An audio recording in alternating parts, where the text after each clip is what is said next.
All right, lads. All right. So, Day of Reckoning. Coming closer, man. Coming closer.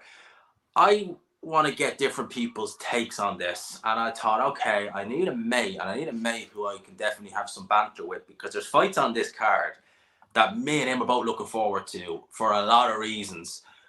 And I need to get Dell's thoughts on it. Dell, Blue Collar Sports TV. Some people would call him Disturbed.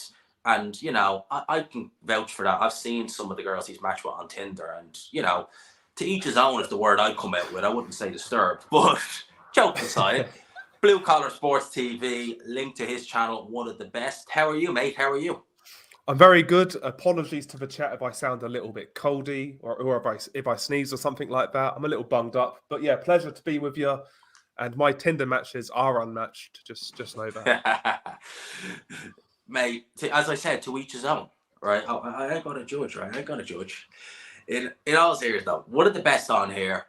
Me and you, how long have we been doing this? I've watched you since 2019, thereabouts, maybe before that. In fact, I think I remember the green intro.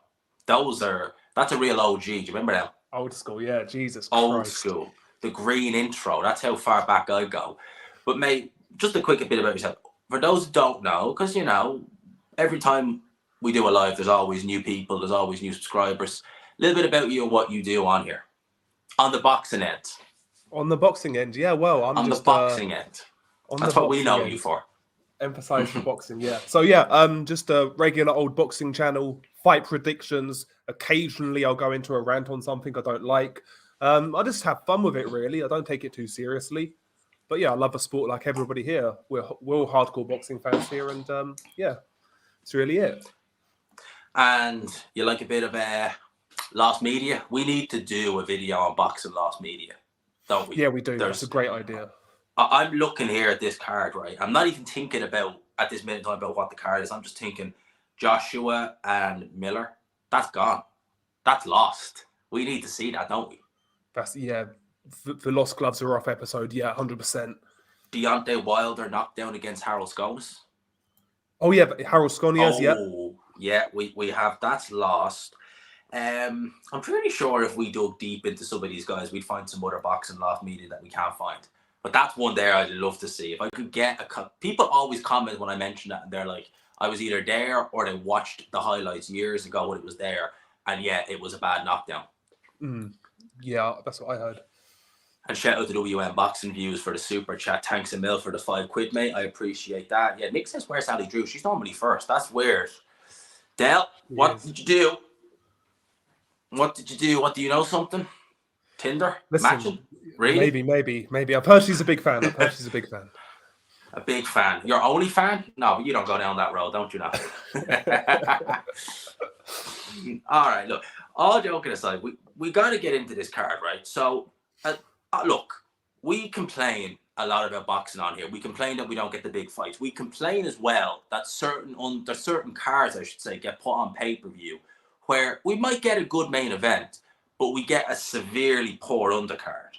I don't think we can really complain about anything on this card. It's a really good card. And in the UK, I don't know, has this ever been done, a dual pay-per-view between two platforms in the UK?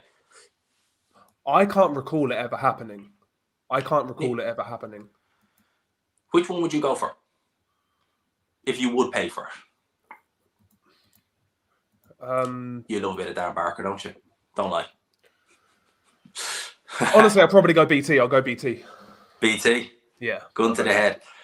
I don't really, either way, I'm doing a watch along, so I don't have to worry about who I'm going to listen to. So whichever one is the cheapest, I'm going to go for.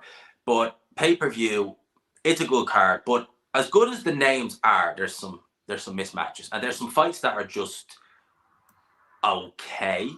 I think there's one that me and you are both in agreement with is a crap fight, horrible mismatch, Hrgovic Damari.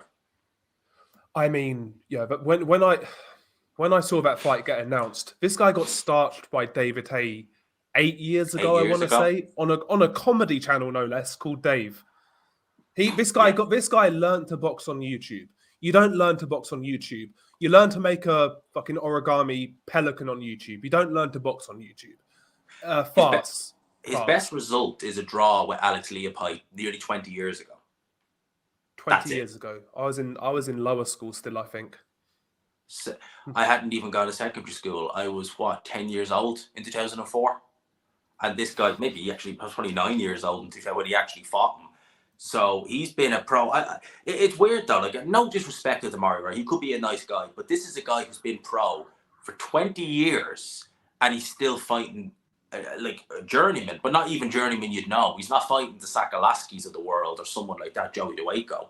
He's fighting guys who you'd never hear of before or since. I liken this right to a guy working in a mailroom for a major company and then being promoted to finance director, not having a breeze what to do, and then he gets a big payday for it. Well, it's basically what's happening here, isn't it? He's going to get fed to the wolves. He's there to make Hrgovic look good because Hrgovic, let's be honest, hasn't looked good. If he can't starch this guy in brutal fashion, then in a round, then there's no hope for Hrgovic. Do you think though that Hrgovic, I get it, he's mandatory. He's not obliged to fight, the best available contender like Joe Joyce tried to do because it bit him in the arse. We know that. But surely there's a limit to where it's like, hang on a minute, you've gone way down too far now. Yeah, I mean, it's one of those fights that should probably not be sanctioned, to be honest. If you want to have a run out, fair enough, but have a guy who can take you a few rounds at least, 3 or 4 rounds, throws a few shots back, who's not just going to fall over. This guy's going to fall over, man. This guy was terrified of a shot to bits David Haye. Yeah, he made David Haye look like bloody Sonny Liston. You would watch that David Haye fight and you would think, oh, has David Haye still got it? That's how good he made Haye look. Yeah. Crash test dummy. Would. That's what that guy is. And that was 8 years ago. It's not like you could say it's recent. He's in 8 years. He's hardly going to get any better. Yeah, it's crazy. I think that originally they were talking about Hrgovic versus Bacoli. Now, all right, that fight isn't happening, but then, Bacoli, who are you replacing him with, Mark Demori? I honestly thought I was getting trolled when I seen that originally. Yeah, it's horrible. Disgusting. No, Boxrec have it down at the bottom. Honest thoughts, how many minutes does it take? We won't stay on this too long because the fight won't last too long. How many minutes does it take? And if Hrgovic, God forbid, say goes 4 or 5 rounds, that's it. You're losing, but you've won. Yeah, that would be damaging to his reputation. Like I said, the last couple of fights, he hasn't looked great. Zhilei Zhang, in hindsight, can be forgiven. But Dempsey McKean, I don't care what anybody says, he's not particularly great. And he struggled in that fight. He needs to take this guy out in a round or two, and he needs to do it in devastating fashion. Anything less than that is a terrible look as far as I'm concerned. Mark Demori would lose to ABA champions, ABA semi-finalists. He's poor. Well, if they put Moses Atelma in with him, I'd be saying that's too low a step for Atelma. He can go better than that. Yeah, I agree. Yeah, I totally agree. What do you think it is with Hrgovic, though? Like, I mean, I don't know about you, but a few years ago, like say kind of 2020, 2021, I was looking at Hrgovic thinking this guy is talented. And other fighters obviously thought that because how difficult it was to get him that final eliminator. Because lest we forget, Zhang wasn't the first opponent. I think he went through 3 or 4 different people of not wanting that fight. What happened to him in the immediate time? Because again, Zhang, all right, you can look at that and say he had some personal stuff going on, and Zhang is obviously better than we gave him credit for, but he's still not looking good, even a year later. I think one of the issues for Hrgovic when he turned pro, I think he stuck at a certain level for too long, and I think some fighters who get in that position kind of stagnate.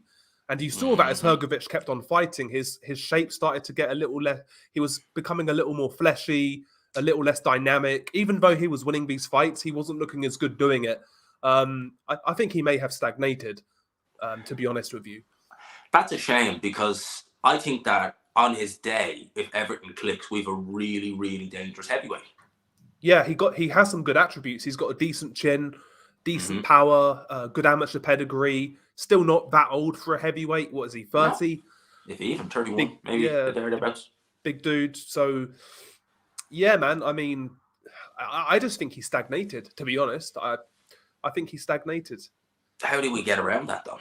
Do you think that there's any way of getting around it? Because I would have thought the Zhang would have been a wake-up, but clearly not. Well, yeah, that's what I would have thought as well. But that Zhang fight, Zhang's better than we thought. But another thing I didn't like in that fight was the body language. I never No. like it when I see a fighter turning away from shots. That to me is a big red flag. I wonder whether Hrgovic in Croatia maybe is successful outside of boxing, Mm-hmm. because I'm pretty certain he's a big star out there. Maybe Oh he yeah. doesn't need fighting like other guys need it. That's the impression I get. I just don't trust him in there.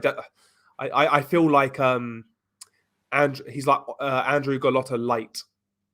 Yeah. Much better, but has that same kind of mentality. Yeah, something I don't trust about him. I hope in this fight, look, he should go in there and have an easy time, and hopefully that kind of gives him the kind of drive to say, do you know what, I'm better than this. Yeah, Let's kick on. I hope so. I really do, for his sake. Frank Sanchez Jr. Fab, bit of a strange one, and it's kind of the fight that's on this card that really is just kind of there. It's like a floater. Um, I rate Sanchez, don't really rate Fab. What are your thoughts on this? Is kind of just one of those fights that's just there. yeah, I agree, man. It's a stay active fight for Frank Sanchez. I think it's a fight where Frank Sanchez can make it as difficult or as easy as he wants. Far more skilled fighter. Um, in his last fight against Scott Alexander, Sanchez actually got Mm. hurt. He can switch off at times, and sometimes he gets a bit confident and he'll go into lulls and he'll switch off. He needs to just be on his P's and Q's, try and make a statement, try and get rid of this guy, and try and make a statement really. Because one thing about Sanchez, he is guilty sometimes of coasting. Can't do that at Yes. heavyweight if you want to make a name for yourself. Go in there, box him up for a bit, and then take him out. That's what I we want think to see. I think Sanchez is one of the big dark horses in the division on Yeah, his day, on his day, and I hope to God that he can push on because he took a Jack Bazol and he didn't push on. More people still talk about Jackman now than they still do Sanchez. yeah, exactly. Yeah, indeed. And he looked good that night. But Very like you good. said, man, he's fought poor competition since then. Guys like Christian Hammer and people like that. So yeah, he Yes, needs to make a statement. Make a statement. Has to. definitely has to. A man who's always making statements, and I think he will make one on the following Saturday, is Arslanbek Makhmadov. Now, me and you both like him very much so. A bit of a strange one, Kabayel, who unbeaten, but he's been fighting once a year. Not the greatest of opponents, and we really don't know where he's at. You know, he beat Chisora what 6, 7 years ago now. It's a 20, while ago, yeah, 2017. 2017, Yeah, and he's literally done nothing since then. But exactly. it's funny. He's always talked about though with the big fights. Do you ever notice that? Whenever you see a Joshua or a Fury looking for an opponent, his name's always there, but never happens. Yeah, he must be seething. By the way, he nearly got a Tyson Fury fight a few years ago, and now he's been chucked in there with Makhmadov. But yeah, interesting enough fight. Makhmadov is a very powerful heavyweight, strong guy, Mm, aggressive, great uppercut, great straight right. Needs a bit more of a jab, but he's a wrecking ball. Caballero was an awkward guy. He can box a bit, from what I've seen. I've seen a few of his fights. yeah, I think it's a good fight for Makhmadov. Makhmadov's fought the older guys like Takam and people like that. It's time for him to fight another unbeaten. And Caballero, we want him to step up, so why not fight each other? I think Caballero will get knocked out here. so do I.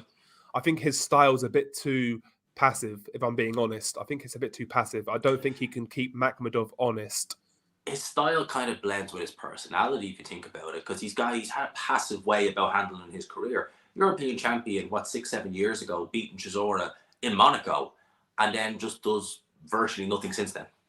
Yeah, exactly. And look at how many fights Chisora's been in since then of consequence. It's crazy. You think of it like this, right? He beat Chisora, and Chisora has made millions and millions and millions off the back of that. Caballel has beaten people like Renko, and I think he fought Kevin Johnson not too long ago. That's, I mean, There you go. That says it all. he won the flipping fight, for God's sake. So yeah, I agree. I think Makhmadov. Listen, I wouldn't be shocked if we see a really early blowout in here. Yeah, Wouldn't I shock wouldn't me at be all. shocked either. I mean, there could be a reason why he's been hiding out for so long, why he hasn't fought, another dangerous guy or another up and comer. Maybe he's been hiding something. And yeah, I always say that's the indication, if you think about it. When someone like Caballel, who gets a top 15 ranking, and he just will not do anything with it unless he can get one of the big fights, that obviously says to me, right, I don't want to risk myself against someone like a Frank Sanchez because I don't have massive confidence. I'd rather cash out against Joshua Fury Wilder than fight a Makhmadov, a Hrgovic, someone like that. Now he's being chucked in and he can't get out. That's how I see it, basically, bro. That's how I see it. Maybe he'll surprise us. Maybe he can make it a fight for a few rounds. But he is negative. He can be negative, he and that can be could. negative. Yeah, That's the one thing where if you go in there just looking to survive, even if you aren't that good, if you journeyman make a living out of it every week. exactly. Yeah, and he could probably extend it by a few rounds. He probably could, but I don't think he's got enough to win it personally. I don't. And Makhmadov has holes. He does. He has defensive deficiencies. Head on center line, low lead hand. He is open for particularly straight shots, but I'm not sure Caballel will have the initiative to really push for those openings and risk trying to get to those openings. I don't think Oh, I he's don't that think so. sort of guy No, personally. I don't think so either. And yeah, I expect. If I had to put money on it, I would say Caballel will be as negative as hell for the first few rounds, and maybe we're looking at a 4th, 5th round stoppage for Makhmadov. Yeah, I think that's a good prediction. I agree. Yeah, mid rounds, maybe earlier. That I call that the kind of, how would you call it, before the bell part of the card. We get into the business end, right? Even though this isn't a business type of fight in terms of big, according to BoxRec, still has a world title on the line.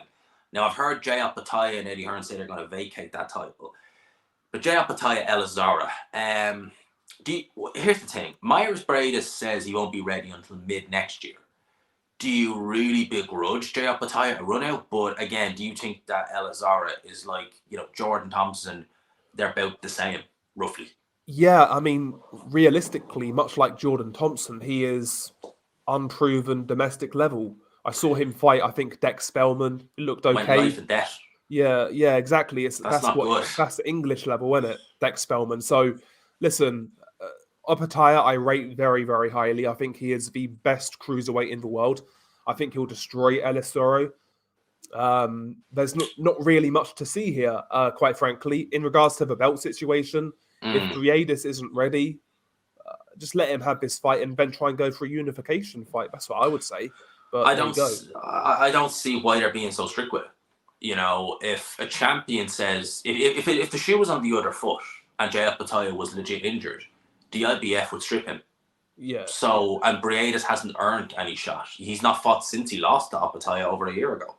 So why can't they just say, right, go have your run out and kill this off next year? Yeah, I appreciate the IBF being strict, but sometimes common sense has to come into play, and I feel like this is one of those situations. Briedis isn't ready. Just let the guy take this fight and go from there. That's what I would say. I want to. Maybe you could say I'm being a bit of a troll with this, right? But a lot of people are upset that the IBF are being so strict on this, and Eddie Hearn has spoke about it being completely unnecessary. But do you find it a bit ironic that this was a guy who pushed so hard for the IBF to call the Hrgovic mandatory? You had fans out there saying they want to see undisputed, but they applaud the IBF for being, strict and saying if they call the mandatory, he has to fight it. And now the IBF are being strict and it doesn't suit them, and now they're up in arms.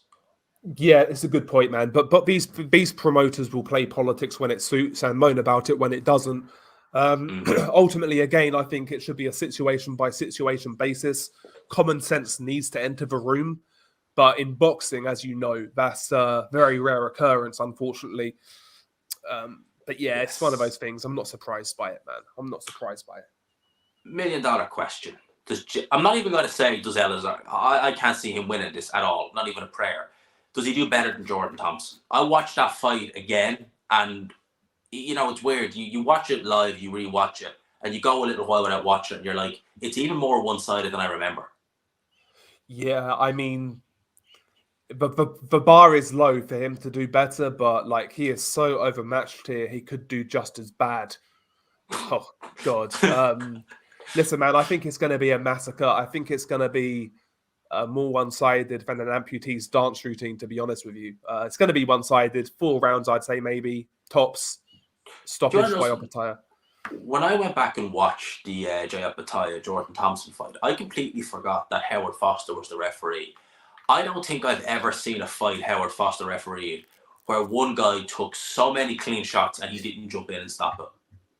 It's funny that, isn't it? It's weird. I've But there you never. go. This is a guy who I've seen some bizarre, and there was times even in the second round you're like, yeah, you could stop it now. I wouldn't complain.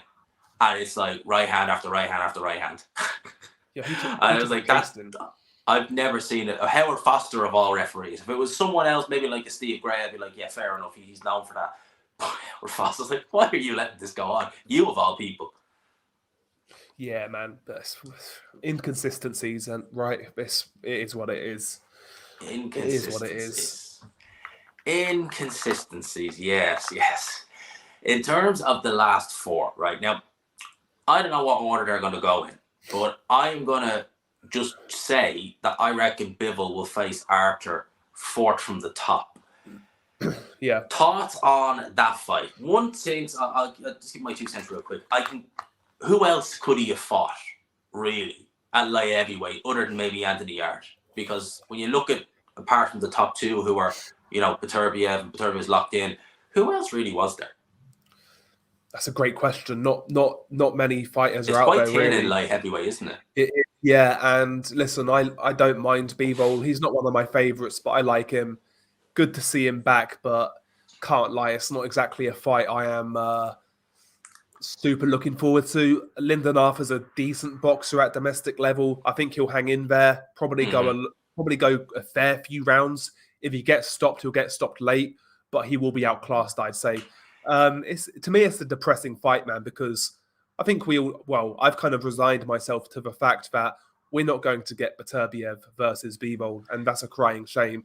And now we've got these sort of fights, man. So I agree. I've resigned myself to that fact as well. And it's sad because both guys seem keen for it, but Sullivan being the kind of guy he is, won't let it. I had Joe Stutter Boxing on here last week, and he made a very interesting point that Lyndon Arthur has looked so bad lately, like he really has since that Yarde loss. Yeah, and he theorizes that it's how Frank Warren handled him post that win, where he almost treated Lyndon Arthur as though, even though I think he was working with Lyndon Arthur, as though he committed some crime by beating Yarde, even though he was working with both of them.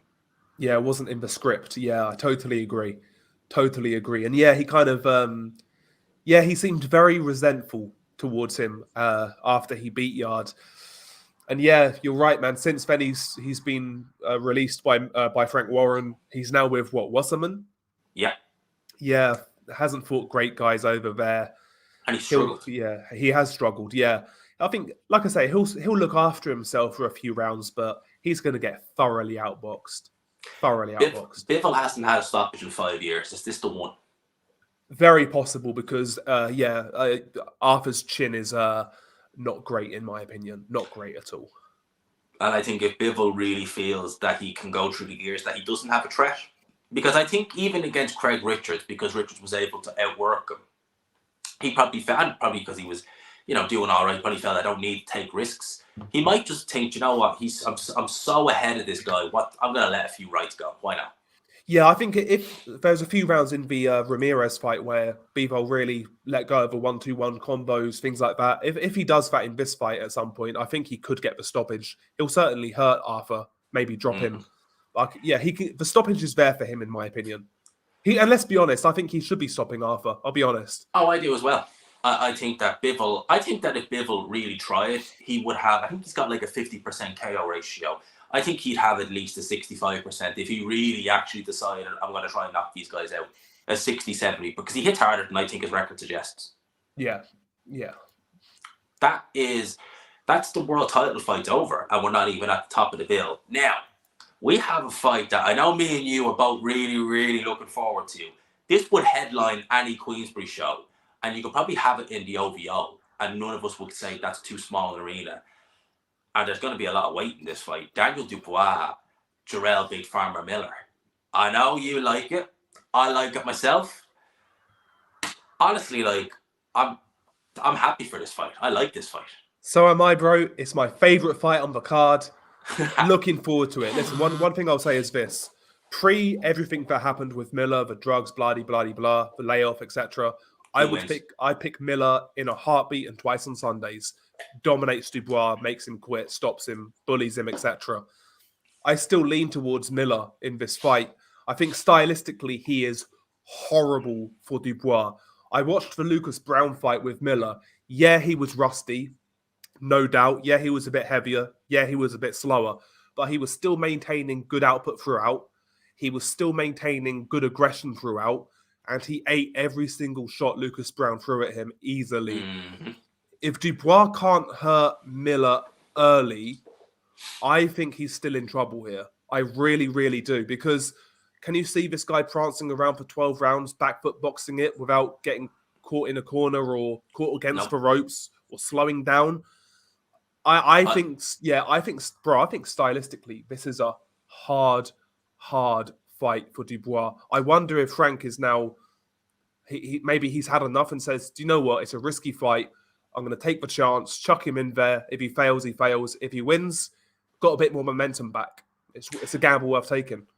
Frank is like that, though. He is willing to, especially with fighters like that, who he thinks, right, is there anything left with you? I'm going to just chance you and see what happens. If you win, happy days. If you don't, see you later. And I thought that because he lost to Usyk, quit against Usyk, and you're like, what, you're putting me with Miller? And you just think that style, you're like, that's asking for trouble. If it's the Miller who will say fought Marius Vac, you're just asking for trouble there. You could said that Dubois is a big puncher. He is. And Miller, listen, apparently there's VADA testing. If he is clean, we have seen these fighters, when they come off the juice, they don't take the same shot. I wonder with Miller, and you say Lucas Brown, he can crack, but he's so slow. You can see those shots. I know Dubois is not the fastest. He's not the fastest, Dubois, but he's faster than Lucas Brown. At least if you're hit with something, you're like, right, brace, it's going to hurt, boom, all right, let's keep going. If Dubois just sneaks a right hand that he doesn't see, what's going to happen? And for all we know, Dubois could be the heavier puncher of the two. Yeah, I think he is like pound for pound, like one shot for one shot. I think, yeah, Dubois hits harder. And I think that's honestly, bro, I really think that's what this fight's going to come down to. It's how Dubois' power affects Miller or whether it doesn't. That's what it's going to come down to, in my opinion. I know stylistically they're not identical, right? But could this fight here, Miller versus Dubois, is this kind of a, how would I describe it? Almost a glimpse into what could have been Joshua Miller. Not quite the same, but I would see that style of Miller, given Joshua not liking it. Maybe he'd be able to take it because he's more athletic than Dubois. But do you see it being not too dissimilar to how that fight might have gone? Possibly, yeah. There's similarities in Joshua and Dubois in a certain sense. Boxer punchers, like they're straight for 1-2, left hook, that sort of thing. Yeah, there's similarities there. There's definitely similarities there. Yes, I see that. I do see it. Yeah. Overall, do you think we're going to get chaos in this fight? That's the thing. Is it going to be feeling out, or are we going to just get chaos straight away? I expect something crazy to happen. I really do. I expect something crazy to happen. Maybe Miller is completely shot off the drugs, and maybe he's just there for a payday. Maybe he gets stopped quick. Who knows, man? Maybe he walks down Dubois, shots bounce off him. Dubois then his knees start to tremble when he happens to take a knee. I could see that happening as well. I can't see it going the distance. Have to say, I don't think it goes the distance. I think it's going to be good. I really do. I think it's going to be good. I can't wait for it. It's my favorite fight on this card. It's just there's so many intrigues. I did find it funny at the press conference the way Miller, try as hard as he did, Dubois just doesn't seem to get it. The trash talk. It's like Miller can say what he wants. Dubois just, huh? He irritated AJ more than Dubois. Yeah, AJ got more triggered. There you go, man. That's crazy. But yeah, listen, I love this fight. I'm not gonna say that I don't. I really like this fight. My official pick, I'm gonna put my neck out and say Miller stops Dubois late. I'm gonna say Miller by late stoppage. I'm gonna take a gamble on it. You got to take a punt on Miller late stoppage. I wonder what the odds are on that. I don't know. I'm a bit more 50-50 on this fight. I'm kind of thinking if Dubois can just even stick it on him early, put him in his place. If Miller starts to gas, we could see Dubois. But at the same time, it's like that style is just going to be horrendous for Daniel Dubois. Yeah. Awful. I want Miller to win, man. I want Miller to win. How about that? I want him to win. I want to see him call out for heavyweights. I want to see the Joshua fight still. Listen, That's the thing. There's so many good fights from still. Yep. I agree, man. Like, He's done his time. Listen, drug testing in boxing's a sham anyway. Why get caught up in it? He's back. I'm gonna just enjoy what he does, man. I find him hilarious personally. So yeah. The trash talking he is one of those guys who can do it proper. Because there's guys who trash talk, they can't do it. He just does it. And he winds everyone up. I agree. Yeah, he's got a unique style of trash talk as well. He says some very vulgar things, which is unusual in boxing now. It's all cookie cutter and very sanitized now. I think he brings something different to the table. Yeah, he's a bit of an arsehole, but we need a few of those in boxing. I think he'll walk down Dubois. Dubois' knees go shaky, like I said, and he'll take a knee and he'll quit. There you go. His knees are going to be even shaky now. He's got a girlfriend. Just saying. Legs are shaky. Legs are shaky, Adam, and he hasn't even been hit yet. That fight right there, I can't wait. I'm looking forward to see. The winner in the fight can have some good fights. If it is Miller, we'll get some good press conferences too. We get into the business end, right? We get into the business end. I'd love for both these guys to fight each other, but they're not. Wilder versus Parker. Yeah. Would I be right in saying that if Wilder beats Parker, would that be his best win? I'd say it is. I think the first Luis Ortiz fight, that version of Luis Ortiz, I'd pick to beat this version of Joseph Parker. I'd still say Ortiz.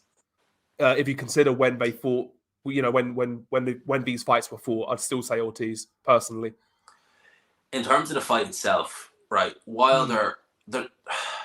Wilder's talking up a good game, but we need to remember he's had one round in 2 years against the Robert Helenius, who he knew very well, knocked him out in 2 minutes, and we know literally nothing else. We're literally going in, a bit like Jarrell Miller, we're going in assuming it's the Wilder of old without really knowing it. Yeah, that's one of the intrigues about this fight. Like you said, one round of activity in about 2 years. Plus, he's 38 now, I want to say. Deontay Wilder seems to be very comfortable now outside of boxing. Seems to be getting, exploring other avenues, things like that. Has he got one foot out of the door? There's that to consider. But on the flip side, with Joseph Parker, every time this guy gets a big fight, you're left wanting. Aside from the Joe Joyce fight, he showed heart in that fight, but in many of these big fights, Joe Parker, it always feels like he leaves something in the ring. Like he doesn't leave enough in the ring, kind of thing. Joe Parker, when he lost to Dylan White and they interviewed him, the first thing he said was, "Oh, wow, what an occasion. I'm so happy." Mate, you just lost.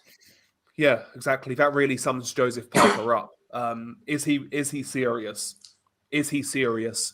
If you're not serious, as raw as Wilder is, probably the wrong guy to fight. It's an intriguing fight, though. I've seen people's takes on it. Weirdly, I see most people say Parker needs to box. I completely and utterly disagree. I think he needs to be aggressive here. Needs to try and get close to Wilder, push him back. Not that Parker's a great inside fighter, because he's not. But Wilder's certainly not an inside fighter. No. I think Parker needs to be risk-taking. He needs to be bold. He needs to be aggressive. High guard. Try to march down Wilder. Try to get close to him. And smother that right hand. That's what he should do, in my opinion. But is he going to do it? I worry that he's in camp with Tyson Fury, and that he'll just try and think, "Oh, I can do it exactly how Fury did," when Parker is completely different altogether. And he'll come in heavy because Fury came in heavy. He'll be slower, more static, easier to hit, and he'll just get taken out by that right hand. I agree. Yeah, he's probably going to copy everything Tyson Fury does. Yeah. You know the worst thing is, right? Parker, his last 2 fights, he's been in there with cream puffs, and he's got knockouts early, looked all right, and he's been heavy. And I guarantee you he's going to think, "Oh, heavier the better." Yeah. Again, and he'll come in too heavy. Like I said against Joe Joyce when he fought him, you come in too heavy, you're going to be he's not got that frame for that weight. He's going to be slow, easy to hit, and he'll get knocked out again. Yeah, I agree, bro. He needs to come in lighter, but be aggressive so he can close the distance quicker. And when he's up close, he can work those hands quickly. Try to overwhelm Wilder. Yeah. But it's a fight I favour Wilder in. I do, but there's enough intrigue there about Wilder to make it interesting. There is, Mm-hmm. because let's be honest, like you said, inactivity for Wilder, age for Wilder, what's his commitment like?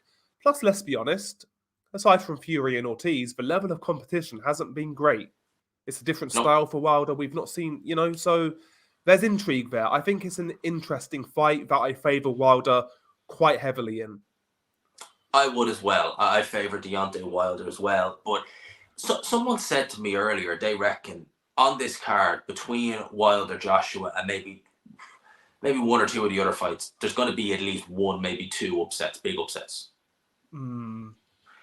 Out of the two main events, I see the most likely being an upset because Dubois Miller, that's not an upset either way, to be honest with you. That's a proper pick and fight. I don't know. If I had to put money on which one of the two mains would be likely to see an upset, I would probably say it would be Joseph Parker, Deontay Wilder. Joe Parker beating Wilder. Yeah, the one difference I see there is Parker, not a massive puncher, but he hits hard enough to Hurt you. hurt people. Yeah, whereas Varlene, not really. That's the fight we get into next, mate. Anthony Joshua, Otto Wallin. Now you say he doesn't hit hard enough. He was able to rock Gassiev.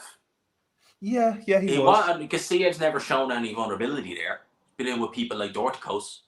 Yeah, and he did rock Fury at the end as well. Yeah, He that's true. did. That is true. So I would say, I don't think Wallin goes in to necessarily knock you out. He goes in to outpoint you. But if he does sit on his shots, I'm not saying he's Deontay Wilder or Anthony Joshua, but I'd say his power is, you wouldn't stand in front of him. Yeah, yeah, yeah. And I honestly, bro, I think he needs to show more of that side of his game in this fight.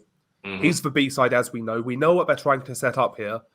They want Wilder Joshua. We know that's the plan, right? If he wants to upset the apple cart, then maybe boxing's not going to be enough. I think we need to see more from Wallin in this fight. To be honest with you, not so tentative and passive, a little bit more forceful in his approach. Not being aggressive, but sitting down on some more shots than he usually would. Things like that. Try to get Joshua's respect. Try to put that doubt in his mind, because Joshua right now, as we speculate, maybe isn't the most confident. So you touched on something there, and it's something that really, it does kind of piss me off when I hear B-side fighters say it, is when they go into a fight like this and they're like, the plan is to win on points. You're the B-side. yeah. Why are you planning to win on points? Joe Parker said that about Joshua when he fought him. He's like, my plan is to win on points. It's like, you're the B-side. I know this isn't in the UK, but Joshua, I mean, they scored, one of the judges scored, you said, the rematch for Joshua. So you ain't going to get any favors from the judges. You should be going in there thinking, I'm going to do what I got to do, but I got to take this guy out. I can't go to the judges. Yeah, exactly. That's probably it. Try to devise a game plan that involves trying to score a stoppage, basically. And I think for Wallin, if that were to ever happen, it would be late. Has Wallin gone to the stage now? Because again, against Gassiev, he was the better of the two, but he still didn't look great. Was he ever that good? But since the Fury fight, he's kind of just he's fought Brazil, he's fought Sakalaski, not amazing. And he's just kind of gone through those fights. Has he stagnated a bit as well, do you think, over the last few years? I just think in the case of Wallin, I just think that's his sort of style, to be honest. Very, very low risk type of guy. He does what he has to do. He's got that solid base of fundamentals, but he doesn't have any bells or whistles. It's not like he's crazy fast or crazy powerful. He just does everything okay. He's one of those sort of fighters. Technically good, but not great. Just well put together, decent heavyweight. Just a solid upper Euro level fighter, I would say. Do you think a solid upper Euro level fighter has the beating of this version of Anthony Joshua? Or will we see Joshua finally after the last... Because it's been a while since he's really looked really devastating in this fight. Yeah, I think Wallin has the ability to mess AJ around for a few rounds, make AJ look a bit maybe cumbersome or unsure of himself. I think as the fight plays out, AJ will land the more telling shots. I think that will take its toll on Wallin. I think that will put Wallin in his place, to tell you the truth. And I think AJ will slowly take over. I don't think it's going to be a mesmerizing performance, but it doesn't. No. I guess it doesn't have to be. If you're AJ, any form of, if he could somehow score a stoppage, then it is a good look, because he can use that as a thing to say, look, I stopped this guy, Fury couldn't. Yeah, And let's be honest, Varlene had success against Fury. So if he had a AJ lot of struggles in success. this fight, but then stops Varlene, that is some sort of victory. It's actually a really good opportunity for AJ to make a statement, to score a He stoppage. he said before, when he fights guys who his rivals have fought, or his rival fights someone that he's fought, he's always hoping they don't do as good. Like Wilder, when Wilder fought Brazil, he even Yeah, said it. He's like, I hope he doesn't do as well as I did. yeah. Maybe that's you could read into that in a multitude of different ways, I guess. I think many of us would read into it as maybe that indicates a lack of self-belief, potentially. Some Mm-hmm. people would say that. But yeah, he needs to just forget Tyson Fury, focus on Varlene, and try to get the stoppage. That's really it. What do you think of Joshua lately, though, in some of the things he's been doing? Like, I found it bizarre that he would admit to spending 4 days alone in the room by himself, a dark room by himself. It just, that to me was just made no sense. And then he goes out to America to start camp with Derek James, to then come back to the UK to train with Ben Davison, who a couple of years ago was Fury's best buddy. It's a very strange situation, but I've said this for a long time with AJ. He strikes me as a person who overthinks things, probably Mm-hmm. lives inside his own head too much, and I think he's probably over analyzing the situation. So you've got a trainer in Derek James, who, when you look at his style of fighters, he likes. I guess I'd say boxer punchers. Mm-hmm. You'd call Derek James style, whereas Ben Davison's got the reputation of training movers. I don't see how those two particular trainers mesh up, to be honest. Plus, there's that Tyson Fury connection, which is bizarre. I think Billy Joe Saunders is in the camp. Like, just imagine, because Billy Joe still trains with Ben Davison. Imagine in 2023, Joshua is in the same gym training camp as Billy Joe Saunders. I never thought I would have said that. Yeah, it's strange, man. It's very strange. The one But thing about yeah, Davison, sorry, the one thing about Davison I would say is he is super technical and he will instruct you for the full fight. Is that what Joshua needs? Someone who will be like that, analytical like Davison.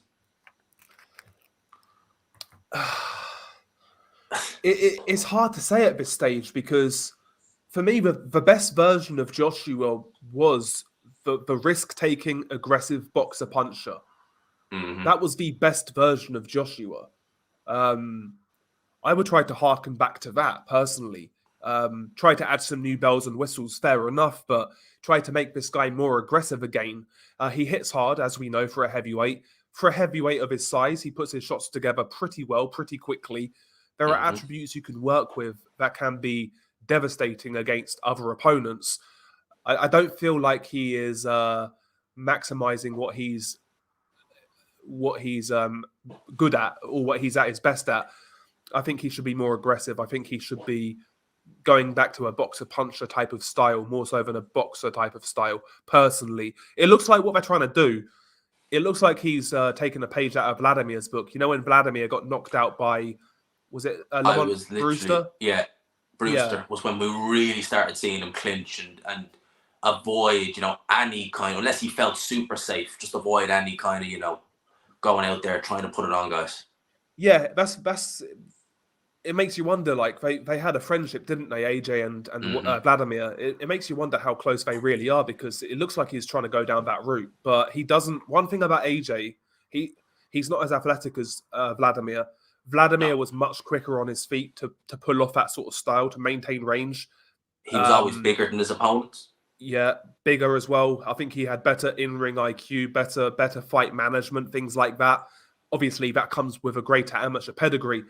Mm-hmm. I don't think that style suits Joshua. I really don't. I don't think it does.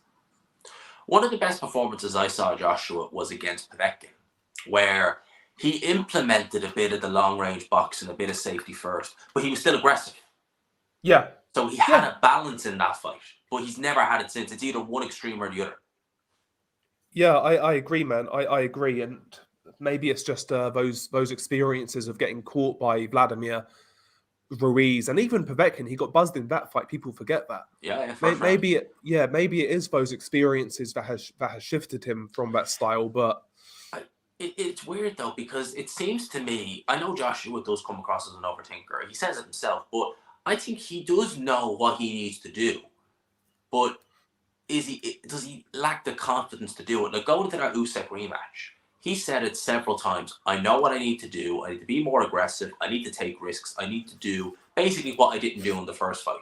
yeah, And he said it non-stop, and then fight night, he doesn't do it. well, yeah, it's a weird one. So the second Usyk fight, he still made some of the same mistakes that he did first time around, but he was more aggressive as the fight played out. I don't think that was as bad a performance as people made out, personally. No, he I was felt, better than the yeah, first fight, certainly. I felt he did okay against Usyk in the second fight. I think that should have been a base to build off. This is the style going forwards. He was a bit more forceful. He was a bit more aggressive. Yeah, at times he was careful, but you can merge those two things together. Um, but he seems like he's gone away from that. So he went from boxer in the first Usyk fight to then kind of boxer, puncher, kind of aggressor, then back to a boxer. Hellenius, I've got no idea. Like he was boxer, puncher. It's like he I don't know. It's he just strikes me as a guy who's unsure of himself right now. Mm-hmm. And I keep on saying the same thing about AJ, but that's how it comes across. But physically, I think AJ is fine. Like Yeah, he's not shot. You know, you hear some people say he doesn't look like a shot fighter. He just no, looks he's like a still fighter who really doesn't get it. yeah, no, he's not. I don't think there's anything wrong with him physically. He still looks quick. He can still Mm-hmm. dig. He can still put shots together. He can still move okay. You know, I think it's all in the head. I think it's all mental. I do. But how do you get around that? Because you look at someone, and I know he's nowhere near as good as Joshua, but you look at someone like David Price. If it wasn't for the mental part, he could have at least gone to European level or a bit beyond, because he had certain attributes that could have took him there. But mentally, he just didn't have it. Yeah. Well, maybe there is no comeback here from Joshua. I don't think it's to do with like an inherent lack of heart per se. I think maybe it's a lack of hunger. Maybe he's not willing to admit that because we've seen this guy climb off the canvas against one of the biggest punchers in heavyweight history in Mm-hmm. Vladimir Klitschko. Because that shot would have knocked out a lot of heavyweights, and he was fucked after that for a little while. He was hurt, and he got through it. Rocked by Dillian White, rocked by Povetkin. We've seen him get through moments, but he's earned so much money now. He's been a star for a long time. He can make money outside of boxing. He's been a heavyweight champion twice. Does he actually want it anymore? Maybe he likes to box still, but does he need it? That's the thing. You could love boxing, you could love the training, you could love sparring, but you could also love lying in till 10 every clock every morning and having a few beers every night. You know, you could do the training during the day and then do that in the evening. Whereas if you want to be a world level fighter, it can be just boxing. Yeah, You know? I agree. I think a lot of people. I think the majority of people would probably be like AJ. I think I would if I made that money, had that success. I'd lose my hunger. I'd probably half-ass it and take my eye off the ball. I think he still likes boxing, but is it life and death like it used to be? Probably not, and that can make a difference. Do you think now with a lot of it where he's saying, you know, I want to be a 3-time world champion, and you know, I do not like the, just in general, not saying Joshua doing it, but you know, the motivation. I just find that a lot of nonsense, to be honest with you. You know, Les Brown, you gotta be hungry and this, that, and the other. The way he's coming out with that bit like Tunde Ajayi. Do you think that's him just trying to almost in his mind say, I do really want it, but at the same time in his head it's like, but you also really want the silk pajamas, the whiskey every night, stuff like that. Yeah, I think it's his way of trying to infuse that into his own mind, but also he realizes the public kind of have that perception of him now. The public don't see him as the guy who climbed off the canvas against Vladimir Klitschko when he showed heart, when he showed courage. And I'm sure that stings. And seeing Fury take over now. And not just as the main fighter, but he was the people's man. He was the guy who Joshua was the star of the A-list. He still is. But Fury is the guy with the Netflix shows now. He's the guy who's, you know, front and center of all the, you you go on any UK talk show, oh, it's Tyson Fury. It's not Anthony Joshua now. No, and that turnaround has been pretty stark. It surprised me I wouldn't have put actually. money on it. It surprised me. No, it surprised me as well. And maybe that's another thing that irks at Anthony Joshua. But maybe he could use that as motivation if he's honest about it. Maybe he could use that as I'm motivation. pretty sure Fury used it. Yeah, because he was jealous of it when Fury retired. He was mad jealous. But he used it as motivation to come back. He said that about Wilder as well. When Wilder said he couldn't fight anymore, he was done. He used that as motivation. Maybe he should use that as motivation. That Fury's in this position now. Yeah, I think he should. I really do. I think he should. I got to ask for a pick. You kind of said Joshua. I reckon that it's a competitive fight. I reckon Joshua 12-round decision. I'm going to roll the dice again. I'm going to say Joshua late stoppage. I think we're due a decent Joshua performance. We are, and I think that we. Do you think we'll get an announcement straight after the fight? Hearns kind of teased something. I hope so, bro. I hope so. I wish if Wilder wins and Joshua wins, yeah, let's get the announcement straight away. Let's kick off 2020. It's the Saudis who really pulled the string, isn't it? So if they want it and they're offering the money, you're kind of backed into a corner. You kind of have to do it. Yeah, exactly. Yeah. I think I've got a feeling it will be if they both win. But the interesting thing, if Wilder loses, for example, or AJ loses, what's the backup plan? But I guess we don't need to worry about that. I think these fights are going to go the way they are, the way they're supposed to. If one of them loses, it is going to be. We'll have a very interesting Christmas. We won't be taking no Christmas break from YouTube. I'll put it like that. If either one of them loses, bro, that'd be crazy. But yeah, there is the IBF route, like Taylor said in the chat. There is the IBF route for AJ. That's the thing. He has that route. With Deontay Wilder, it's literally kind of AJ or bust, isn't it? If you think about it. Yeah, it is, really. Yeah, because the Andy Ruiz fight isn't that seems to have died a death. Mm-hmm. And you look at the rest of PBC, you Frank Sanchez there, but that's not going to draw any money. And that's a risky fight for Deontay Wilder in of itself. Like, there's not really anything there for Wilder where, AJ's in a good position that he does have options. Yeah, AJ has more options, no doubt. Yeah. So I think at this point in time, can Eddie, let's take it from AJ's perspective, because he is the guy with more options. If Eddie turns around and says, yeah, actually, AJ's going to go down the IBF route, bro, I don't think that's going to go down well. No, I think that if you say Wilder, you talk about Wilder being the opponent, you talk about it for so many months, and then do a complete 180 in another direction. Even if you turn around and say, well, look, we're going for a world title, the fans are going to remember that. That you say, well, you said Wilder, why are you going this way? Yeah, and world titles, man. Listen, world titles are what they are. They can be used to market fights, but I think most boxing fans will realise that's a hollow world title. We'd rather see Wilder AJ. We would. And look, the winner of that Wilder AJ can get a world title shot off the back of it anyway. So there's a world title fight regardless. It's not like you fight Wilder, you can't ever fight for a title again, Yeah, because isn't I swear the WBC, didn't they order Wilder Joshua? They said if they do fight, they'll make it a final eliminator, but they haven't ordered it. But okay. So if they say, if Eddie Hearn says, right, we're doing Joshua Wilder April, it will be a final eliminator for the WBC. Yeah, okay. So yeah, there's no reason not to take that fight, as far as I'm concerned. If you think of it like this, you want a world title fight, you can get, and there's no guarantee that the IBF will strip Alexander Usyk Fury winner. There's no guarantee.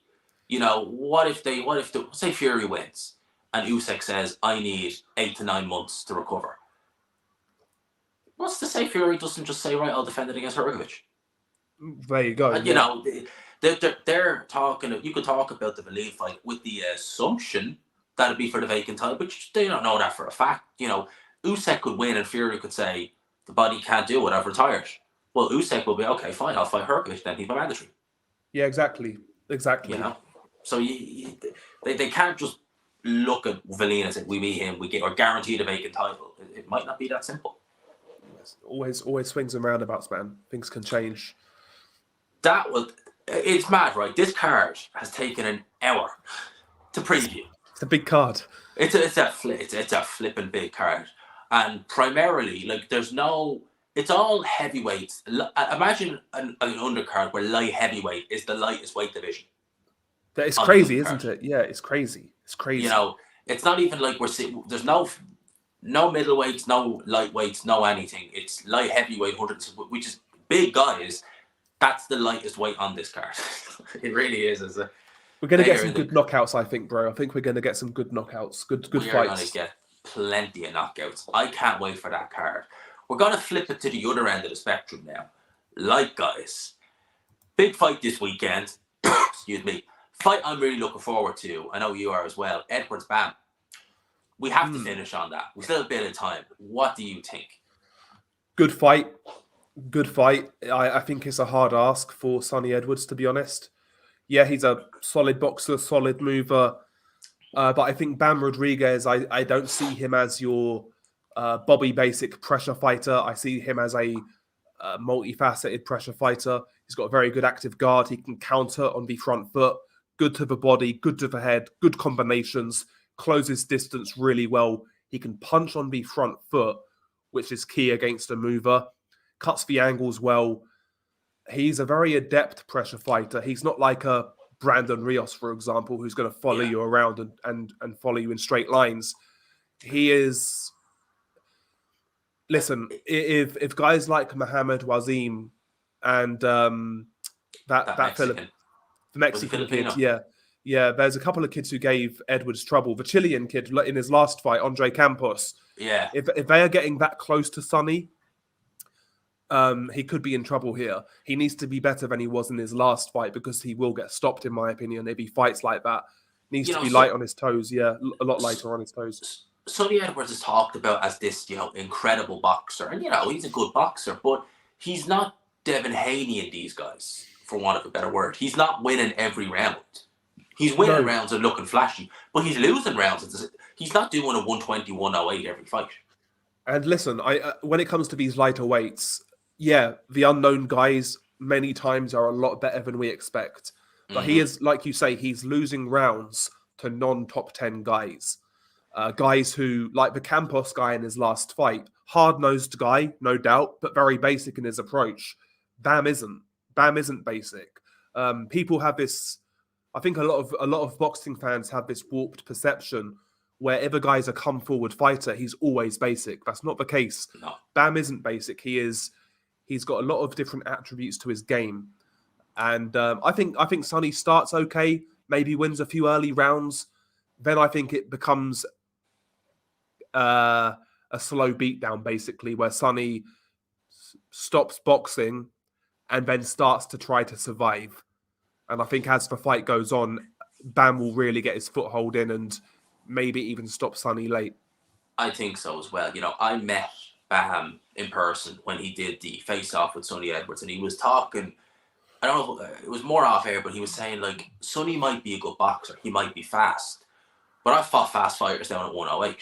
Is he going to hit as hard as Rumfasai? Because he was very complimentary about Rumfasai's power. He's like, he won't hit as hard as him. He won't be as skilled as Gonzalez. So I've fought guys who do things that he won't do. And that's kind of how he's looking at it. He's thinking, I've fought better guys who can do things you can't do. And that's a real kind of good way of going into it, looking at it, thinking, like, yeah, he's got a point there. Sonny Edwards isn't going to hit him like Rumfasai would. He doesn't have that kind of power. And there's a thing, man, when it comes to these British fighters against Hispanic guys at these light weights, usually ends one way. These I think Sonny's going to struggle personally. I think he'll struggle. So do I. He fought on a Pro Bellum card. I can't remember. I think it was his mandatory. It might have been the fight after he fought that Wazim guy. But he fought Alvarado? I think so. And that fight was way closer than it looked. Like, I think the judges even had it quite close. I was thinking, like, that's Alvarado, who is very basic. He's no Jesse Rodriguez. I think if that was Rodriguez in there, he is going to have a field day with you. Yeah, and I don't like how Sonny, in many of his fights, he spends too much time on the ropes, and he'll try and do this little cute Mayweather slip and slide thing, but he gets tagged up. He gets tagged up in those moments. It's not like Mayweather, where he would avoid the shots and come back through the middle with an uppercut or a pull counter. He's not that sort of guy. He needs to stay off those ropes, man. But he does it every fight, and he gives his opponents chances to score. Yeah, these guys haven't hurt him fair enough, but they've scored. And they probably won't be near as accurate, fast, or hard as Rodriguez. I agree, yeah. I'm looking forward to it, though. I think it's going to be a great fight. I really do. I can see it. You know what's funny? Some people have said they think it might be boring. I don't think it's going to be boring. I think it's going to be absolutely lit from start to finish. I think it'll be good as well. Yeah, I think it'll be interesting early, and then I think Bam starts to take over. I've got investment in this fight anyway. I like Bam. Don't like Sonny so much. So yeah, I am invested. So yeah. But I like the fact you're honest about it, and you have, you would, even if you don't like someone, you still pick them if you think they'll win. To be fair, yeah, there's plenty of fighters you don't like that you would still pick to win. You might be hoping deep down to get knocked out, though. Yeah, that's all the time, bro. All the time. In terms of the end of the year, like, bear in mind, mate, we always talk kind of near the end of the year about how the year has been and what we're looking forward to with kind of January, February. December is probably the most lit December I've seen in years because we still have a new way on Boxing Day. Oh yeah, Naoya Inoue, Marlon Tapales. Yeah, that's a universe undisputed fight. Yeah, undisputed. That's gonna be a quick undisputed. Yeah, bro, that's gonna be very swift, very very brutal. I'd say Inoue in 4 to 5 rounds. Tapales is tough. He is tough. I'll give him that credit. He's a hard worker, throws a lot of punches. He'll give it a go, as they say, but he'll get knocked out. Do you think that Inoue fighter of the year, or who, if he wins, who will be your fighter of the year? There's a lot of talk about that. I know we kind of don't do pound for pound and stuff. I don't like doing it myself, but in terms of a fighter of the year, who stood out this year for you? I'm going to be a pessimist and say nobody. I don't think having 2 fights a year is worthy of being fighter of the year. I'd void it, because back in the day, like when the likes of Oscar were getting fighter of the year or a young Floyd, these guys were fighting 3 or 4 times a year back in like the late 90s, early 2000s. Like Oscar fought, I think, 5 times in 97. Do you know what I mean? It's like... Do you know what I think is weird, right? Today now, people would argue that, fighters, if they fight more than twice a year, injuries, this, that, and the other. But you look again, the 90s, early 2000s, you'd have top level fighters fighting 3-4 times a year, and they might not have been feeling the freshest, but they still were able to do it no problem. And they were staying in shape. I reckon a lot of fighters nowadays, it's a case of train hard for 6 weeks, don't do anything for another 6 weeks. And of course, injuries are inevitable. Yeah, exactly, bro. I think it's just a realization of where boxing's at when you can become fighter of the year with 2 fights, even if you have 2 really good wins. I get it, but I don't know, man. I don't know. How old is Inoue? He's 30. Yeah, Inoue's 30. Yeah. I wouldn't give it personally, but that's just me. I'm a pessimist. You're hard to please, except on Tinder. Yeah. But that is kind of... Has there been any moments of the year that stood out for you this year? Moments... like kind of like a moment where you're like, damn. I would say, right, my moment, well, it's not really so a moment, but something that I'm happy about is we're kind of starting to see Subriel Matias get a lot more recognition now. Yeah, I like Subriel. I've spoken about him for 2 or 3 years, maybe, something like that. I think he is one of the most entertaining fighters in boxing. Gives you everything you want from a fighter. Aggressive, takes risks, knockout power. He's fun to watch, man. And yeah, like you said, he is getting more recognition now. And I hope in 2024, it's one of my wishes, he gets a Devin Haney fight, he gets a Teofimo fight. They're the sort of fights I want for him next year. As good as Haney looked over the weekend, if he's not allowed to hold Subriel Matias, that could get real ugly for him. Yeah, I think people underestimate how good he is, Matias. I think he's got a very unconventional style. Defense is getting better. Yeah, even when he gets caught, and he does get caught a fair bit, fair enough, but he'll roll with shots. He closes the distance well with his jab. He throws shots from weird angles at times. Sometimes he'll throw from the hips. Sometimes he'll throw from his guard. Puts his shots together well.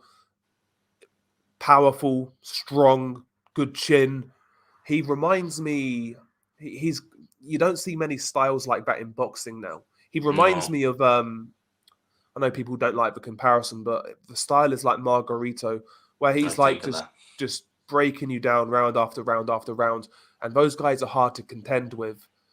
Um, And for a fighter, you're trying to think of a guy who's throwing 100 punches around. He clearly hits hard, even though he's throwing arm shots. And you're trying to keep this guy. It's got to be mentally a job because he's hurting you with every shot. You can't keep him off you, and you're trying to kind of almost fight at his pace. yeah, he's got that habit of being able to set the pace. Probably Um, hence why so many quit against him. yeah, he starts the first round or so. It's pretty circumspect, but Mm. it's like he just slowly raises that temperature, and before you know it, it's like a frog boiling in water. Do you know what I mean? It's like that, and before they know it, these guys just say no mass and they quit. This guy's made, I think, 5 people quit in a row, something five like or that. four, 5 or 6 anyway. Since 2020, I don't think he's had a guy who's not quit. Because remember, he fought on one of those behind closed doors. I can't remember the guy's name. Something Hawkins or something like that. Yeah, He Malik started it. Hawkins. Yeah, Malik Hawkins.